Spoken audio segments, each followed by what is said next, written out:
Telugu Desam government వస్తేనే మాకు చేనేతలకి బాగా అండగా ఉంటుంది. మాకు ఇంతకుముందు చంద్రబాబు నాయుడే మాకు ఇవి సబ్సిడీలు అంటే అవిను చంద్రబాబు నాయుడు చేసిండేది. మనకి ఉమ్మడి రాష్ట్రం ఉన్నప్పుడు కానీ ఫస్ట్ మాకు పెట్టిండేది 600 రూపాయలు మాకు పాస్బుక్ మాదిరి రైతు బుక్ మాత్రం ఇచ్చింది. నెలకు 600 రూపాయలు వేస్తాండే మాకు. నెలకు 600 రూపాయలు 1000 రూపాయలు చేసే చంద్రబాబు నాయుడు అది నెల రాస్తాండే. నెల నుండి మళ్ళా గవర్నమెంట్ మారిపోయే లోపల మళ్ళీ 2000 రూపాయలు చేసా. మళ్ళీ ఈ జగన్మోహన్ రెడ్డి ముఖ్యమంత్రి అయినప్పుడు సంవత్సరానికి ఒకటి 25,000 వేస్తున్నాడు. ఇది ఏమంటే అది చంద్రబాబు నాయుడు చేసిన పనే. లేకపోతే చంద్రబాబు నాయుడు చేయకుంటే ఇది 24,000 అనేది కానీ ఎవరికి తెలియదు.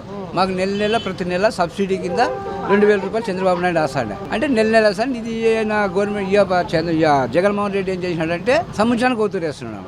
ఆవిడ ఇంతకుముందు నెల మాకు రైతులకి పాస్బుక్ ఎట్లున్నా అట్లా ఇచ్చింది చంద్రబాబు నాయుడు. మాకు మళ్ళీ ఏమైనా సబ్సిడీలు కావాలన్నా ధర్మారం పోవాలన్నా మాకు 100కి సబ్సిడీ అని తీసేస్తాను. రేషము వార్పు తీసుకుంటే మాకు ఇంతకుముందు బీజేపీ గవర్నమెంట్ ఉన్నప్పుడు సెంట్రల్ గవర్నమెంట్లో మాకు సెంటర్లో చైనా రేషము చైనా వార్పులు వస్తాడ. మాకు ఇంకా ఇప్పటికి చూస్తే కేజీ రేషానికి 8,000 9,000 రూపాయలు పెరిగింది.